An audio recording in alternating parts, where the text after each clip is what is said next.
Garrett Edelstein here, your celeb expert and your celeb savant.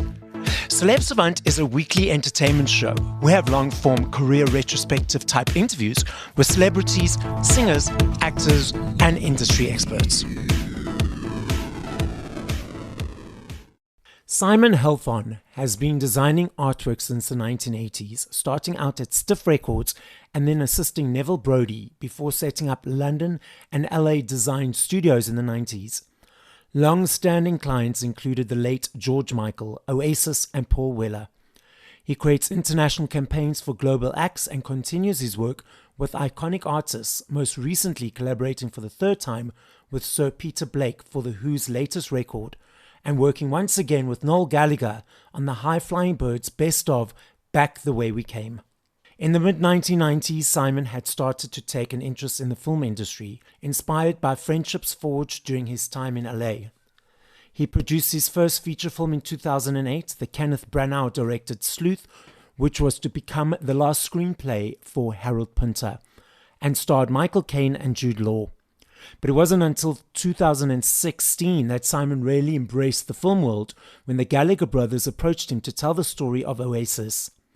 As lead producer, he brought together the team to create the award-winning feature Supersonic, a documentary of huge commercial and critical success.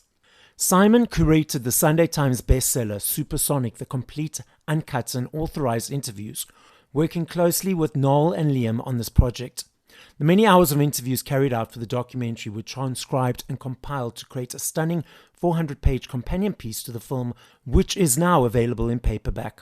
Screenwriting came next, with Simon's first attempt, Greenlit, a comedy drama series, All You Need Is Me, tells the story of an unsigned indie rock band from London who make it big in the States. The story mirrors Simon's own time living in LA, where he was pivotal in securing a little-known London band a record deal. The band Bush went on to sell 8 million copies of their debut album in the US alone. Simon executive produced the series for ITVX and enlisted feature director Simon Aboud to direct.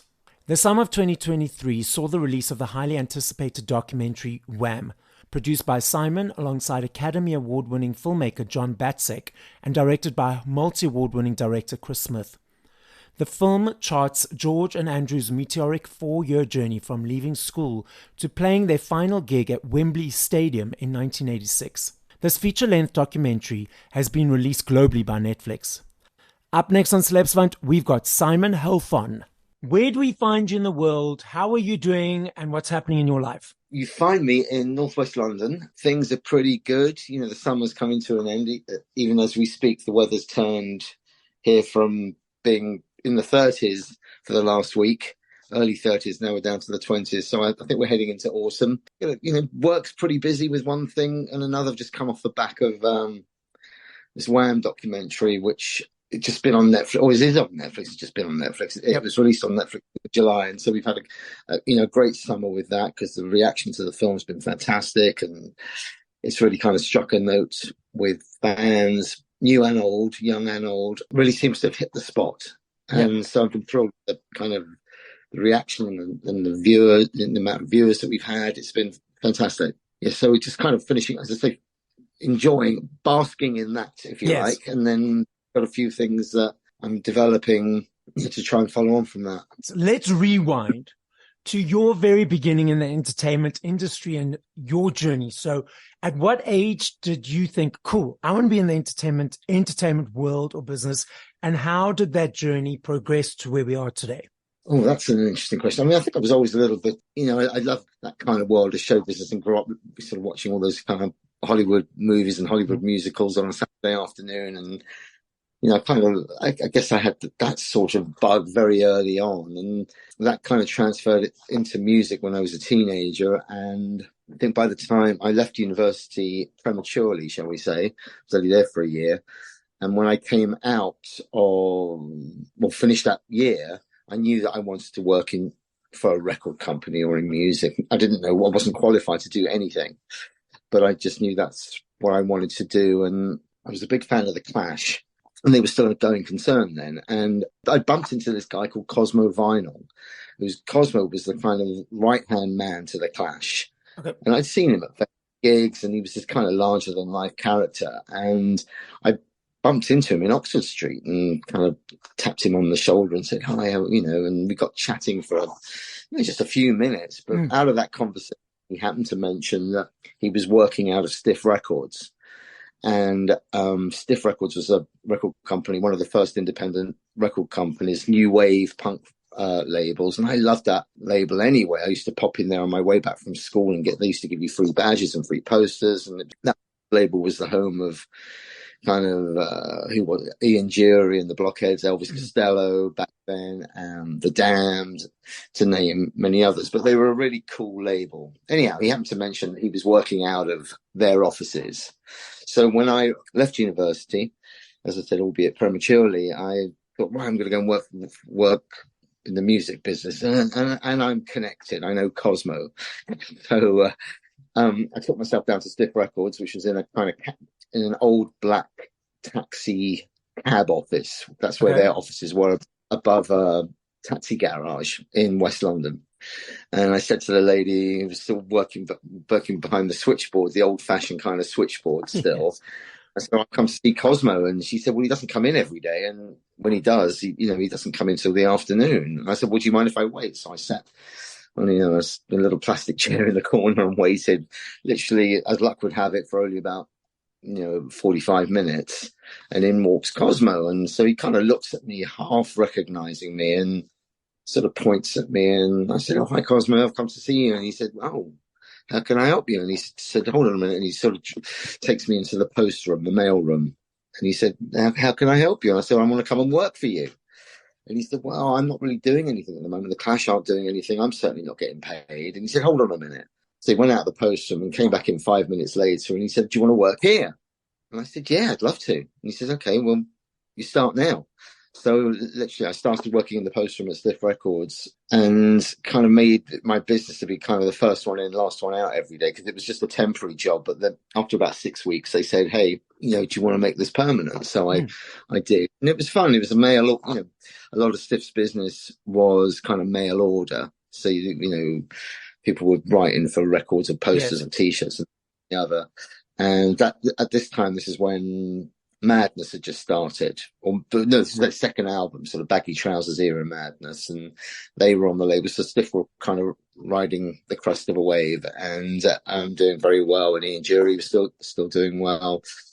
So it was a really good, fun place to work. So that's kind of where I got my start. And from that, after about 6 months, I got kind of promoted into being a plugger for going around to radio stations and with new releases, which I absolutely hated because I had to go in there. I was sort of the plugger's assistant. There was only two of us. This record or the new Ian Jury record or the new Excitement, and I'd walk in with something that was never ever going to get played. I used to hate going up to Radio 1, which is the big national radio station, and sort of quite daunted by it really. So as luck would have it, I'd been to Top of the Pops actually, which was kind of, the big TV show here. So, we'd have to take bands to Top of the Pops or occasionally. And I'd become friendly. The first time I went there with a band called Tempole Tudor. I don't know if that means anything to you. They had a big hit with a song called The Souls of a Thousand Men. And I met someone who would become one of my oldest friends, a DJ called Gary Crowley, who was there with another band called Department F. And so we became friendly, and the singer of Department S had just signed to Stiff Records. The singer from the band decided that he wanted to do the cover for his next single. He wanted to design. And I said, oh, I'll help you. So we went in one Sunday and we did the cover for this single. It was nothing special. It turned out okay. And I think because I was no good at being a plugger, but Stiff quite liked having me hanging around, they said, oh, move into the art department. So I moved into the art department, and that's where my sleeve designing career, such as it is, began. And in those days, this is pre-computer, so it was kind of a skill. You had to learn how to do it. Yeah. And going in cold, I really knew nothing. I hadn't been to art school. I had no training whatsoever. And so I think it kind of wore a bit thin having this guy hanging around. Even though I got on well with all the other people in the art department, we used to have a proper giggle in there. But I wasn't really capable of doing anything. Yeah. Learning slowly, but it was kind of hard to learn right at the deep end. So Neville Brody, who is a sort of a designer of some, or certainly is now, of some notes. He's had shows at the V&A, and he's had a number of books written, and he had just started working on the Face magazine. Okay. He was a former Swift designer, but the Face magazine was this hugely, in this country and in Europe, it's become iconic, but it was, really magazine, fashion, music, where the two kind of collided. Yes. So it was a very influential magazine. Neville was designing it, so he was looking for an assistant. So he said, "You want to come and work for me?" Which I jumped at, and so I worked with Neville, and that's where I really kind of learnt the ropes and cut my teeth and learned how to, the kind of the rudiments, if you like, of design, which was a great experience. And from that point, I sort of started to, become friendly with Paul Weller, who was selling the Jam at that point. I'd done a couple of little bits and pieces for him, because I used to sort of make a nuisance of myself, I guess, for want of a better words. I used to pop into the studio. Instead of popping up to Radio 1 with records, I knew the Jam were like recording 5 minutes from, so I'd pop in to see Paul and just say, just as a fan, really. And he'd always be keen to know what I was up to, what I was doing. And so he kind of gave me a very early break in saying, I'm doing this poetry book. Yes.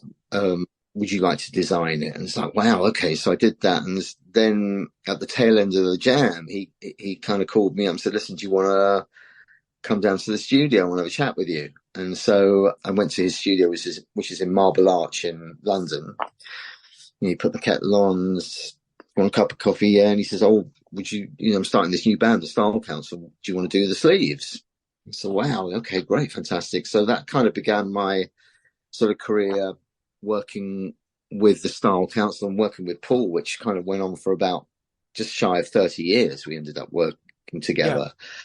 And so that's, from that point, I kind of, this is the beginning of the 80s. And so it was great to work with the Style Council, and they really made you feel kind of part of their team. And yes. I say team, it was just a little gang, really, of us, and we kind of socialized together, and their studio in Marble Arch was their studio.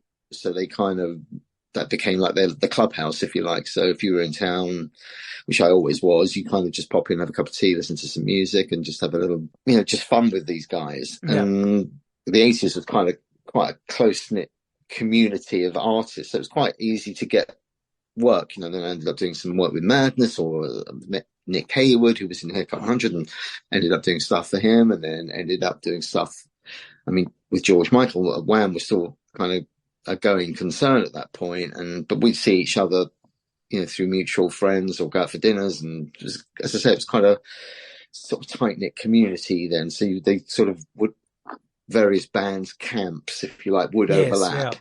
So I'd become friendly with George, and then kind of towards, sort of rushing through the 80s here, but towards the end of the 80s, coming into 90, he had obviously had great success with Wham, then went on to have even greater success as a solo artist with Faith. And we'd been out for dinner, a bunch of us, and he lived up the road from me, and he dropped me off. I was sort of the last one to be dropped off, and literally as I got out of the car, I said, listen, I'd love to have a crack at doing your next album cover.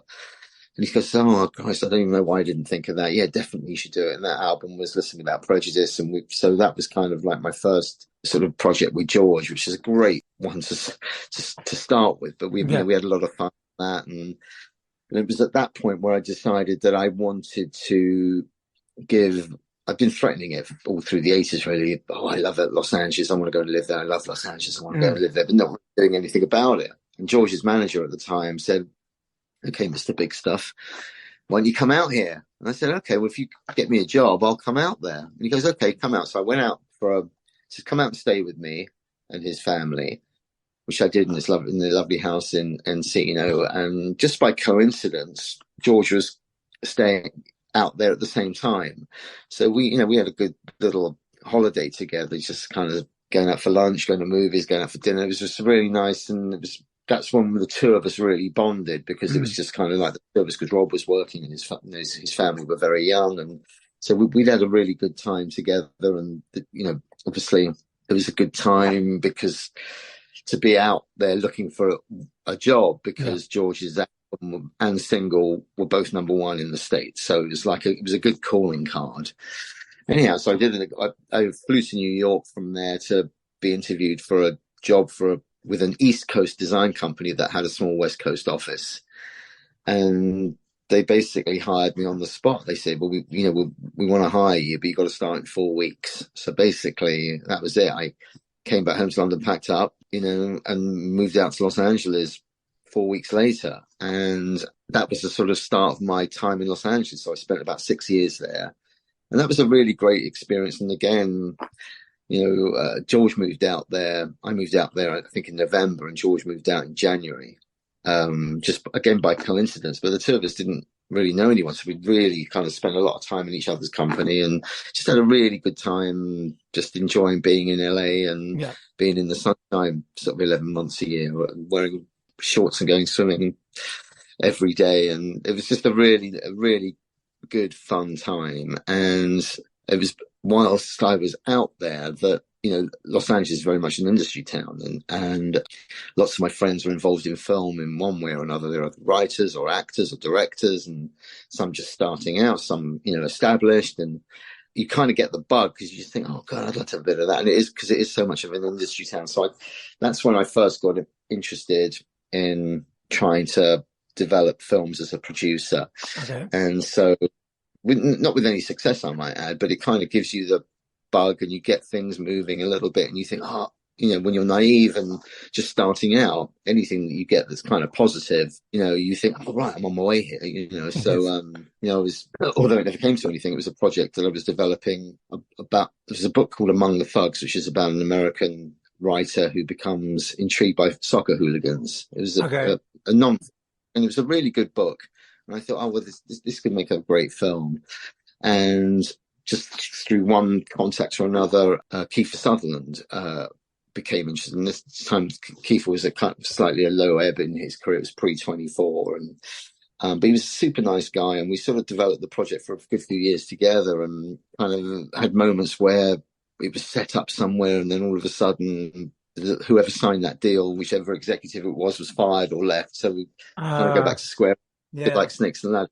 You got up the ladder, and then all of a sudden, the next roll of the dice slip all the way down again because someone's left. So we had that too. So it's a good way to kind of learn and cut my teeth. But that kind of gave me the bug, if you like. And again, being naive, you think, oh, we've got this one going, let's get another one going. And I'd become friendly with Jude Law at that time. And Jude wasn't yet a movie star. He was just, he was actually dating before he married Sadie Frost, who was an old friend of mine. And so we kind of would spend some time together in Los Angeles, and kind of thought, let's try and do something together. And out of that came Sleuth, which was a film that we actually did make.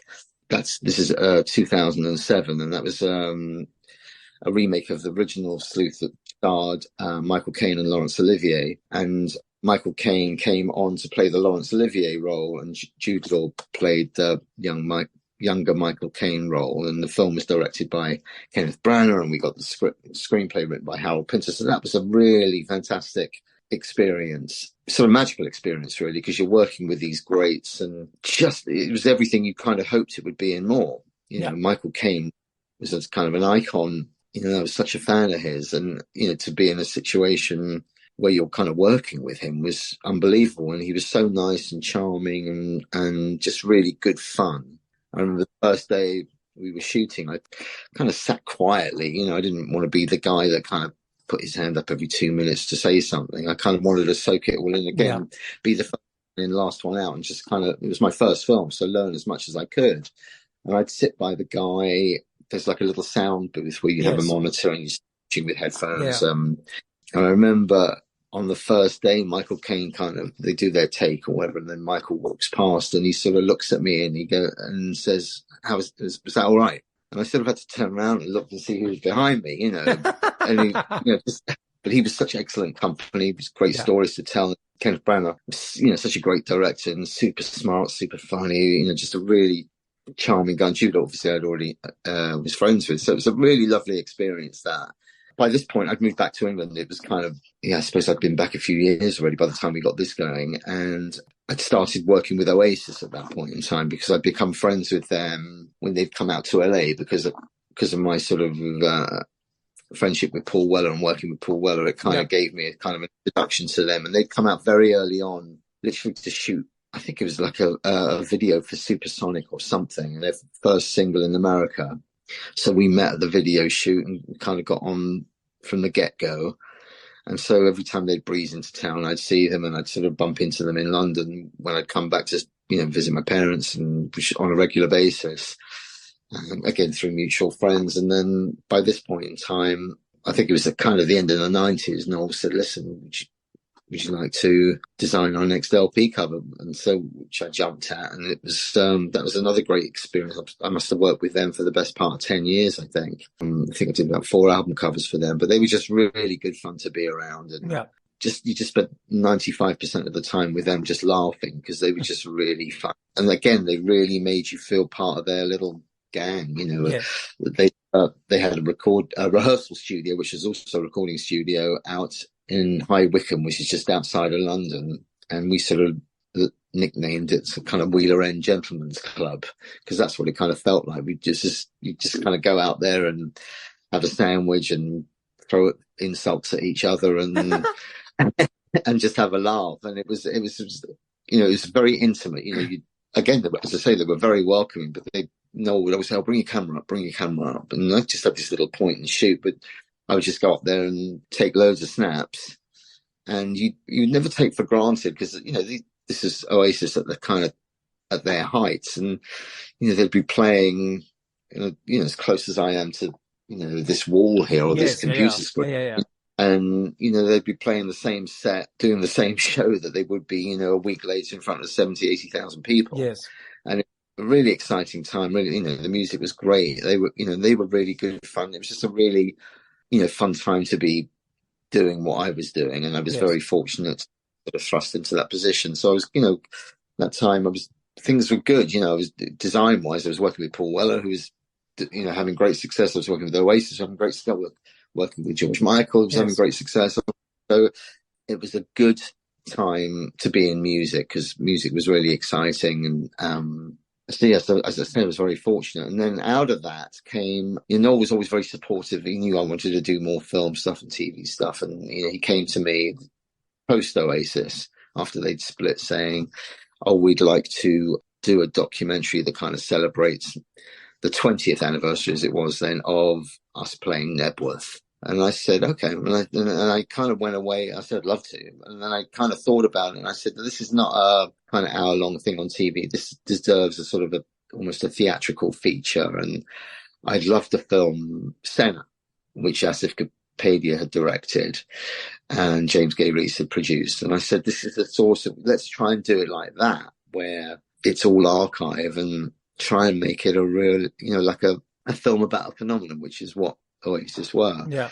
And not having done a documentary before, I called James Gay Reese, who produced that and was at the time producing Amy. I said, listen, do you want to have a go at doing this with me? And he said, absolutely. And we were very lucky to kind of chance upon Matt Whitecross, who directed it, and made a fantastic film called Supersonic, which again, it kind of ticked boxes with fans, critics, and the band. Everyone loved it, and it's still kind of holding its own on Netflix even as we speak. So that was a great experience. And then after that, or even at the same time of that, I tried to do a bit of writing, and so I've written a series called All You Need Is Me, which was basically, I loved the series Entourage, and I thought, it'd be great to do a show like that, but about an English band or about music.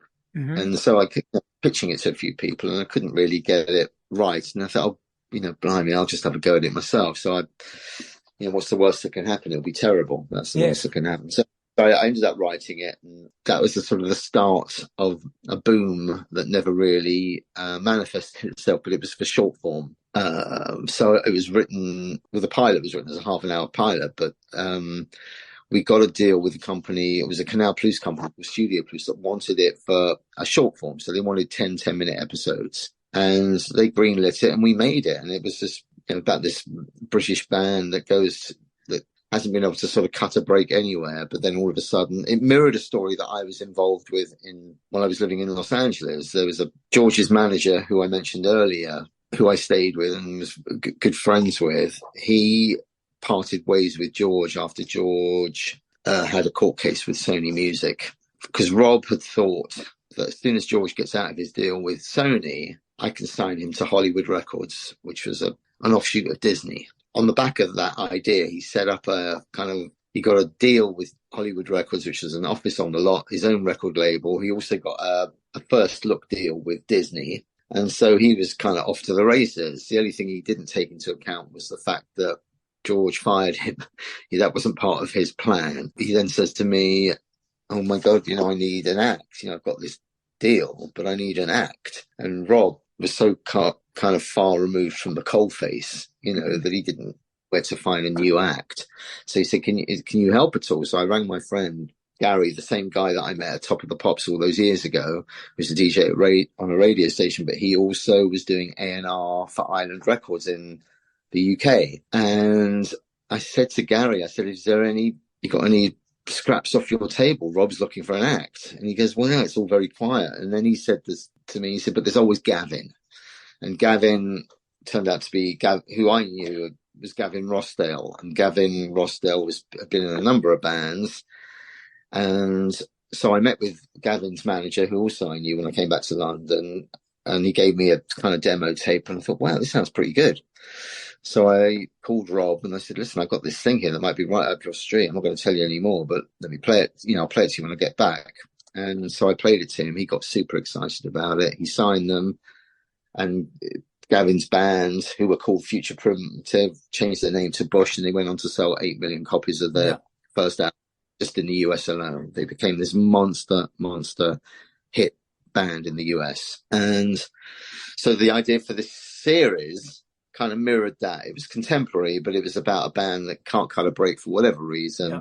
Then all of a sudden they get this call from this LA manager that kind of says, I need an act, and off they go. Anyway, we made the show and it was great. We got some good cameos in it, like Elvis Costello and James Corden and Pete Wentz from Fall Out Boy, and it turned out all right, even though I say so myself. The only problem was the platform that we had for it, Studio Plus, shut down. So after 6 months, and they couldn't get a deal for it. It hadn't got shown, and then the platform shut down. So then I spent lockdown trying to get the rights back from them, and eventually did. And then we recut it as 5 20-minute episodes, and we managed to get it sold to ITVX, which is kind of the ITVX digital thing here. So that finally found a home. So that was great to finally get a home for it. And then sort of just fast forwarding up to, the last couple of years where I've been working on the Wham film. Yes. And again, that came about with Andrew had his book coming out. And I'd known these guys, as I said, from the 80s. Yeah. And Andrew had his memoir coming out about 5 years ago, it must be now. And he said, just before we had lunch, and he said, I'd really like to do a documentary or something to tie in, just to promote my book. And again, I said, fantastic, I'd love to do it. And then I went away and I thought a little bit more about it. And I thought, well, this is a phenomenon like the Oasis story. It's the Oasis story that we covered in the film was 2.5 years from them signing off on the Dole to having 2-3 million ticket applications for Network. The Wham story, again, 4 years since they left school to playing their last gig at Wembley Stadium. So it's quite and conquering the whole world along the way in those 4 years. So I said to Andrew, I said, listen, we won't have time to do this to promote your book. Let's just do this as a proper feature film, a feature-length documentary. And again, I then reached out to John Batsek, who is an Academy Award-winning producer, and because I'd wanted to work with him, I didn't know him, but I said, would you be up for doing this with me? And he said, absolutely. And then next call was to Netflix. They were up for it. So it was great. We got off starting blocks really quick, and we got Chris Smith on board to direct it very quickly. And then these films take a long time to kind of get right and to find all the archive. It's like finding, numerous needles in numerous haystacks sometimes, but we got there in the end and ended up making a film that turned out really, really well. And audiences loved, as I said before, whether they're young or they're old, or new fans or old fans. It really kind of touched the nerve, because I think the film was really about friendship, and that's what kind of with people. You didn't necessarily have to be the world's biggest George Michael fan or the world's biggest Wham fan. It's the fact that it's kind of like a buddy movie, and that's what really resonates with people. And you can't argue with those songs. It's hit after hit after hit because George was such a good friend. It was just nice to. I wanted to do something that kind of celebrated him, and and I hope all the way through the making of the film, I was thinking, oh, will he like this? Will he like this? Will he like this? And because I'd shown him Supersonic, sadly just before he passed away, we spent together before Supersonic had come out, and he absolutely loved it. And it really kind of struck a nerve with him. From that, I kind of thought, well, he'd have no problem with a similar style treatment of a film being made. So, so that was where we are, and that sort of brings us up to date, really. Up to date.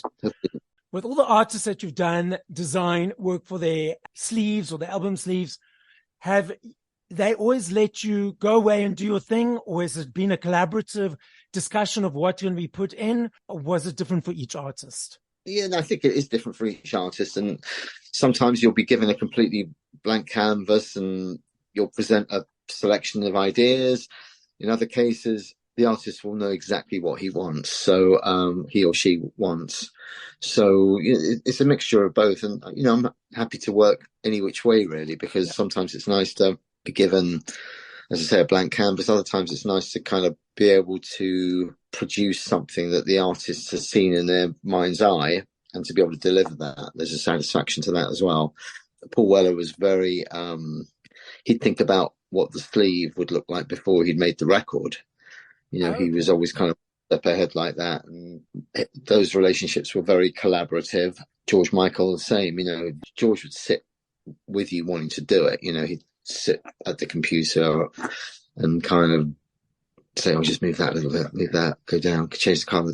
Let's try that, let's try this." And very meticulous in the detail. The devil is in the detail, as they say. And when you were working at that agency in Los Angeles, what was it? An advertising agency? What type of agency was it? No. It was a design company that just did music. Yeah, no, that kind of gave me the opportunities to do other things that I hadn't, and work with artists that I hadn't worked with before. I mean, I did some work for Don Henley. Yes. Did some, a lot of it was tour merchandise. So it'd be like tour books, T-shirts, this, that, and the other. Okay. Lenny Kravitz, who was great. Jimmy Buffett, who's sadly passed away. Yes, I'd never heard it. Coming from England, I'd never even heard of Jimmy Buffett. And so we had a meeting with him, and so I had a meeting with him and the guy that ran the merchandising company, and he was so lovely and charming, and I was just kind of quite blown away by him, really, because he was just like this guy, and he had his own airplanes and he'd fly himself to gigs, and I thought, wow, who is this guy?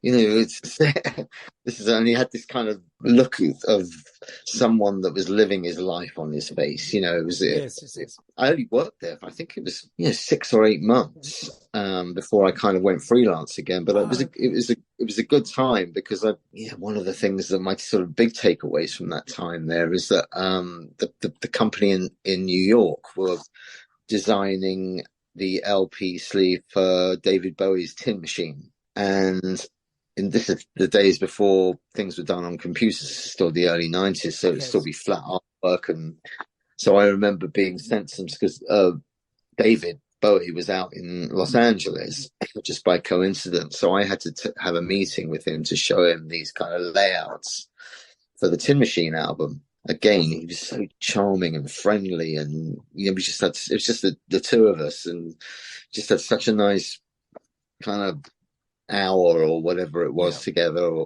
And he was just a real, very charming guy. And so that was one of the big moments for working for that company, Rhino Designs. When you said you decided you got the bug of being in Los Angeles and doing television production, and, in the beginning you had thought, okay, you're on the go and you are moving forward. Every time you got up that ladder for that first movie you were doing, you mentioned with Kiefer Sutherland.